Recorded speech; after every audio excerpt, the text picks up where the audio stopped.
Well, do you have any more questions? Or are you afraid to ask?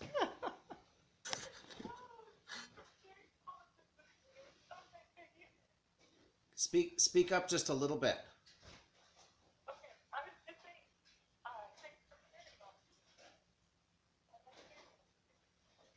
We can't hear you very well. I don't know why.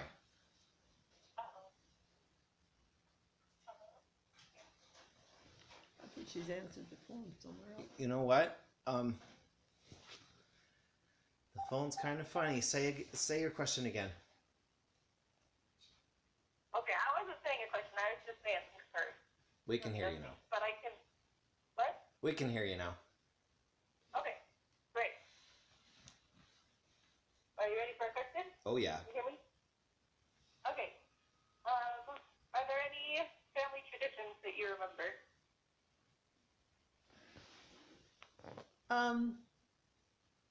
Not a lot, but I do remember one that I loved.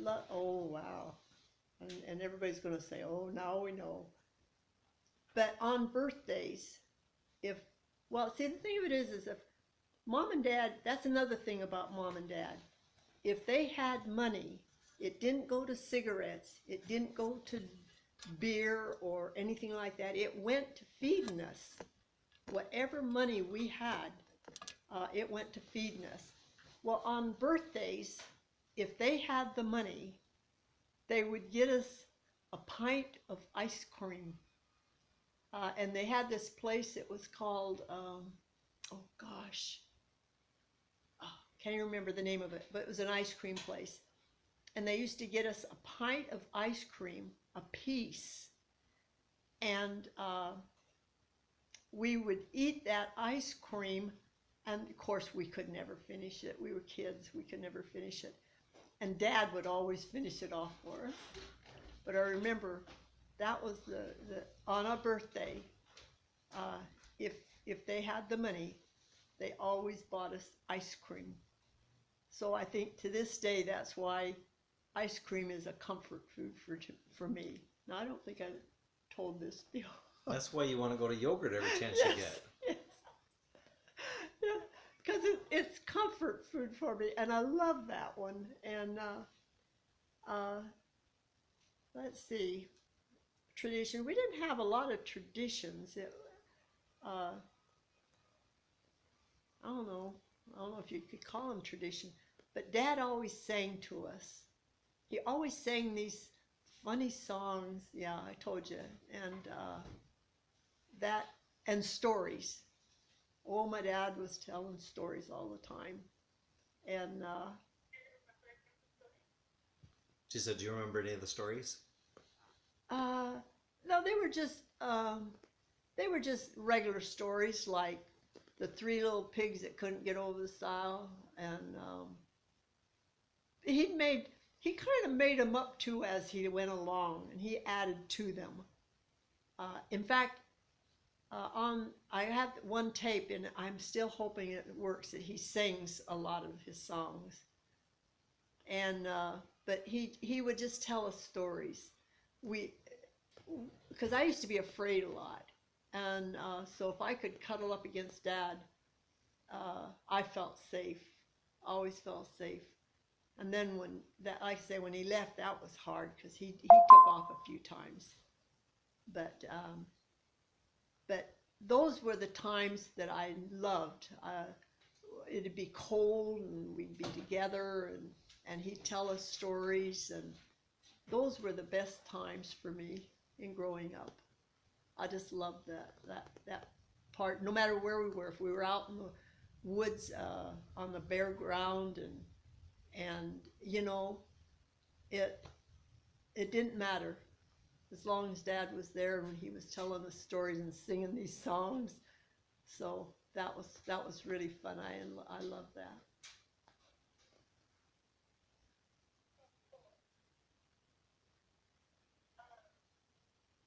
You can hold it up if you want. You can't.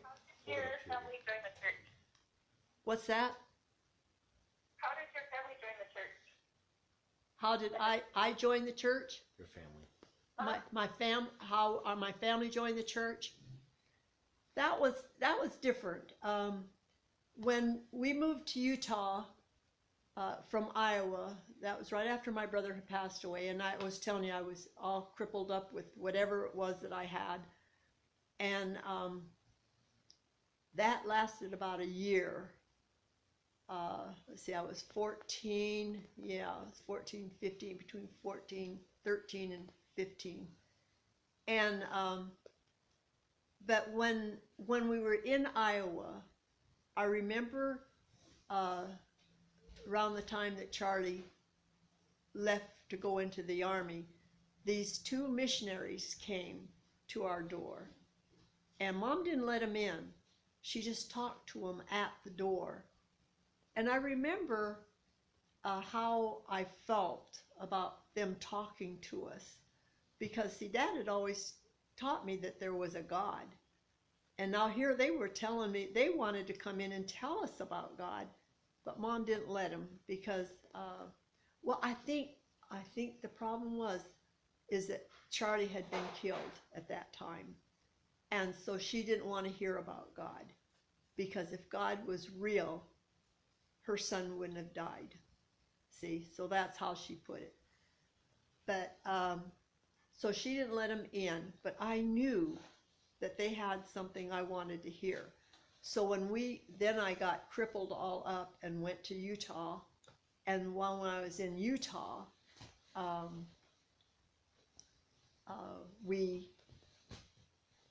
was confined. I couldn't get out. I had to be in bed all the time. Let me back up another, oh my gosh, because I was about 7 years old. I had to be about 7 years old, going on 8.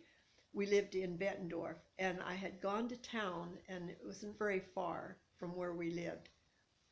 And there was a church on the corner in Midville. And as I went past, there was, I could hear singing, and the door would be open, and kids were going in. And I could hear this singing, and I wanted to go in really bad. So I went up by the door, and I was standing by the door, and all of a sudden, this lady, it had been raining. It had been raining. And she just kind of took a hold of my shoulder, put her arms around my shoulders, and kind of ushered me in. And I thought, whoa, you know. So I went in, and she had us, we were sitting in a circle. So it must have been primary, because we were sitting in a circle. And she was teaching us how to sew a button on something. And I was sitting there, and my feet were all wet. We never had socks, but my shoes were squishy, and they were wet. And I was making a kind of a little puddle on the floor, and I was really worried because I thought they were going to kick me out. Well, anyway, they let me stay, and I remember the feel of being in that church. And so it was the LDS church, and I didn't know that at the time. So that when the missionaries came, when we were in Utah, after I had gotten better, I had this girlfriend, and her parents were really, well, she was being raised by her grandparents. But I used to go over there, and I was in complete awe. It was so different from the way I had been raised up until this time. It was so different that she prayed over everything. If she was going to cook dinner, she prayed over the dinner, and I got to stay overnight with them, and it was so neat because they prayed before they went to bed and everything. Well, anyway, they started giving me the discussions, and so anyway, it was so nice hearing these discussions. I already knew, I really believed before even they got there that these young men were, going to tell me the truth and everything. So anyway, now I don't know how Mom and Dad really they learned about all of this, because I never, I don't ever remember being with them when they got discussions. But anyway, they wanted us to all get baptized. And so I was concerned, because I was thinking, well, I've listened to them, but they haven't, so I don't know what they're going to do. But anyway, they did. We all got baptized at the same time. And of course, it didn't take very long for my family to kind of fall off, my mom to fall away, mom and dad. But Bernice and Grace stayed with the church for a long time. They had their bumps, well, I did too. But that's kind of how we were. I mean, I knew right from the beginning that's what I wanted. And it's just taken me a long time over the years to put everything together and that. But yeah, that was the best thing that ever happened to me in my life, was to be able to join the church, because then I was in young, well, they called them mutual at the time, and I was in plays, and I was active, and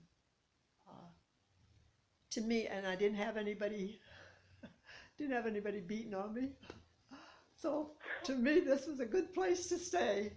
Don't leave this place. So, but yeah, I felt protected more.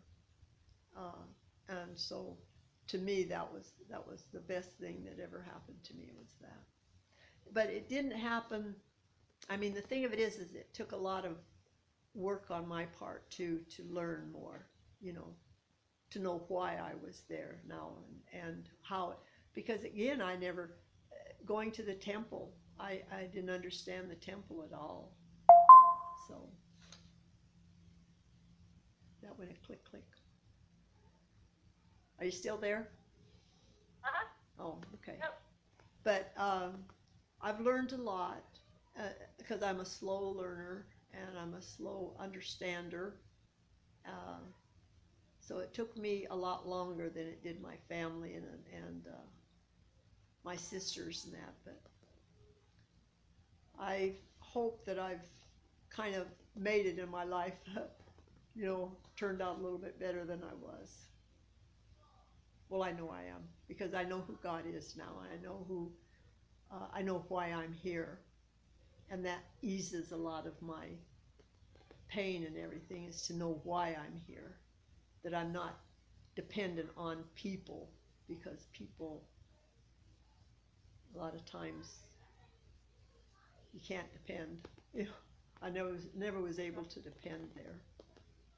So, but I have met some wonderful people that have changed my life, so I feel blessed there.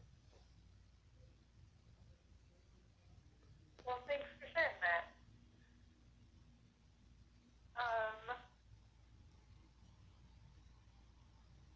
Well, I don't have very many more questions for today. Are there any other memories or stories that you've thought of that you'd like to share? Again, my father was probably the only reason why I'm still alive, because my father tried to teach me when I was younger, like I said, that there is a God. But my father was human, and as I grew older, I realized that humanness about him, because I think the problem with my dad was just had a hard time, because here he had 4 children that were going hungry, and he couldn't handle things, and so he just took off and left us. But he never stopped loving us, and that's why I look to my dad as being one of my best teachers, because he didn't teach me only the good side, but he taught me also the shadows that are in our lives, and that you have to learn to deal with them. And a lot of times you have to learn to deal with them yourself, because where he couldn't be the strength that I needed, he still taught me a lot of things that at the time, I had a hard time with him, but his singing, I mean, he doesn't have a voice, but he just was so happy with his singing and music that that's another thing. He just ingrained with me this music, this power of music to change your moods and to change your life if you embrace it, you know. And then when I got older and I taught the music in church, and I did we had one that it was before Sunday school, I think it was, I can't remember. It was the congregation where we learned music, worship through music. And it gave me an opportunity to use what he taught me, the music that he taught me,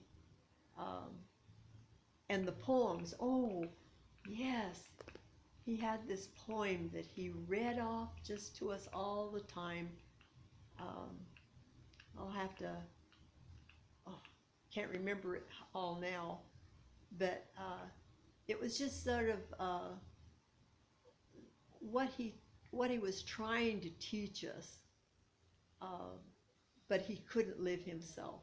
You know, he had a hard time. But I knew he must have come from a good family of some sorts because of how he loved his mother and his family. And so that's why I'm investigating a lot on him right now. But he was, oh gosh, I wish I could remember some of the other stories, but I just loved his stories. We'd lay on the floor, or we had an old pot-belly stove, and the flame would flicker, you know, making shadows and light on the wall or outside or wherever we were at the time. So fire became one of my friends too, because it was warm and powerful. But I'll probably think of all kinds of things after I've talked to you and think, why did I tell you that? I could have told you this, you know. If you remember, you should let me know. But Send me stories. yeah, but you need to kind of edit this one, huh?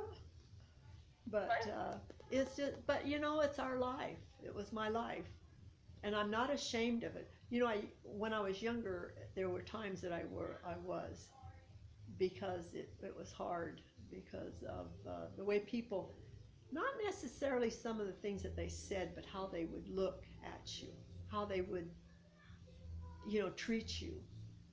And but I've come a long ways. Of course, I think with me, I just have to realize that this is who I am, and I wish that I was more outgoing, and I wished I was warmer, and I wished I was all these things. But I guess that's why I do a lot of compassionate service and stuff like that, is because I know there are people out there that are hurting, and they don't know how to explain it or how to deal with it. And sometimes just being there to talk to them, and you know, sometimes they just need someone just to talk to. We all get lonely from time to time, and so, but anyway, it's interesting when you start going over your life, because there's a lot of good things that happen and there's a lot of bad things that happen, and you just hope that you learn from them and can go on and understand who you are and where you've come from and where you want to go. And I don't want to stay back there. I don't want to stay back there at all. I, like again, the church, I have held all kinds of positions in the church, and I really, as far as my testimony, is knowing that God wants us to come back to Him, and the world's not going to do it for us. That's something we have to do through Him, and to make ourselves what He wants us to be, not necessarily what the gain of the world wants us to become. But you have to live in the world, and you have to have a living. So, you know, it all has, it's not a simple cut and dried, other than if we follow him and that, you know, it's gonna be all right. Everything will be okay. So that's kind of where I am in my life. Well, thanks for telling me that. That's cool. Yeah. See, my father was positive and my mom was negative. So, so the two of them together gave me both sides of you know, growing up. And again, I don't like saying too much bad about my parents because I know that they tried hard, and because I know by listening to my mom cry the way she used to at night, um, that she knew that we were having a rough time, and she just didn't know how to help us. And my dad knew we were having a rough time. That's why he taught us the 23rd Psalm. Well, he taught me. Seems like Dad spent time with me when he was at home. You know, when he didn't decide to take a vacation on his own. But he knew that there was a God. And when he passed away, he had a little book that of God, of Christ, and that, and so I know that he really meant well. It's just that he was kind of weak in a lot of things, so, which all of us are, you know, which all of us are. But anyway, I wish I knew what more to tell. Like I say, I'll think of this and I'm thinking, oh my gosh, why didn't I tell you this instead of that? But well, if you think of something you want to tell me, you are more than welcome to call, and I would love to hear it. yeah, well, we are what we are, aren't we? And that jar of the life in a jar, that first part where where it's written by Albert Einstein, of that sometimes to an extent, I don't know how it word for word, but our candles are blown out, and it's by the help of others around us. And that's what I've always wanted to be, is that light that can help somebody else too. That's why I've done a lot of compassionate service, especially with older people. And now that I'm an older people, so I have a clue now what they were going through, and I wish I had known more of what they were going through. But yeah, because we can. That's what our whole thing about being on this earth is to help one another to come back, to go back to Heavenly Father. So that's kind of what I kind of want to do. I wish I was more of a, like I say, outgoing, because then I could help. Whereas I don't. If you're not saying very much to somebody and you're afraid to talk, then you're not doing very good. So, but anyway, well, I appreciate you asking me. I wish I could be a little more help here. I had a friend that she didn't interview me, but she interviewed a friend of mine, kind of, because she knew me a lot. And so I've got 2 pages in her book that this other person told her about me. And I thought that was kind of interesting. Didn't think anybody was going to be interested in listen to. See, I've only kind of touched the tip of this. There's a lot of things that went on in my life that I don't really like talking about too much. Some things get too bad. And, you know, it just took a long time for me to grow on all of this, and so that's why, anyway, well, you got any more questions? Not for today. Maybe I'll call another day. That what? Like that. I said not for today, but maybe I'll call another day. it was fun talking to you. Oh, okay. Well, that sounds fun. I remember talking to you. Uh, I don't know if you probably remember this. Talking to you one night, you were crying. You were on the top bunk, and I was on the bottom bunk.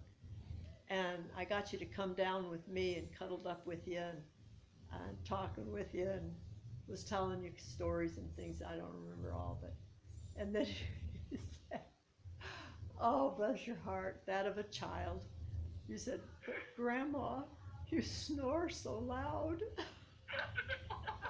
Poor little thing. It wasn't that you were afraid or anything lonely. It was that Grandma snored. So, see, sometimes you don't get the right picture. Oh, bless your heart. I couldn't get over that poor little thing. Oh, dear, dear, dear.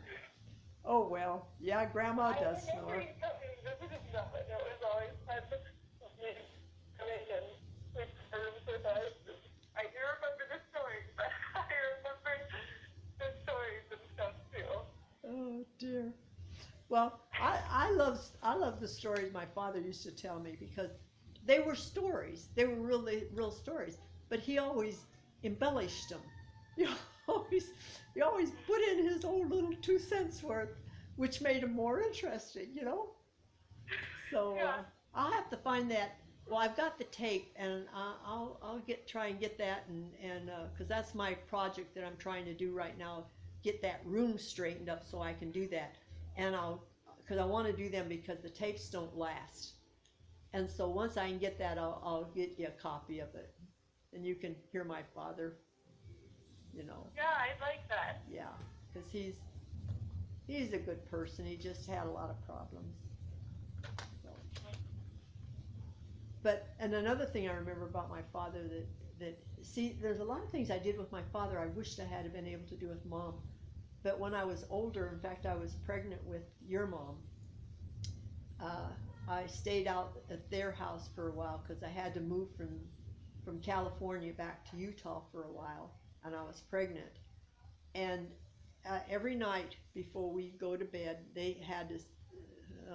They lived in bad situations, but anyway, what they would do is Dad and I would have grapefruit. We'd cut it in half, and he'd have half, and I'd have half.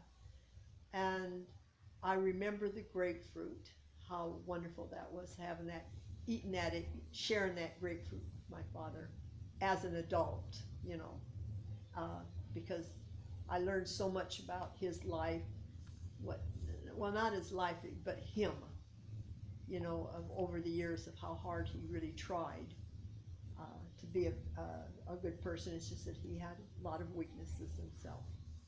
But that grapefruit every night, and every time I see a grapefruit, I think, oh my gosh, it has warm memories. A grapefruit. So, well, give me a call anytime you'd like, dear. All right. Just remember, you put a quarter in me, and it winds me up for a good long time. That's great. So, but love talking with you, and I ought to interview you. I don't think I have quite as many stories this year, but Okay, my dear. Well, I'm going to give you back to your dad. all right. Thanks for talking to me. Yeah. That was fun. Well, thank you for asking. I appreciate that. Love you. Okay. Love you too. Well, I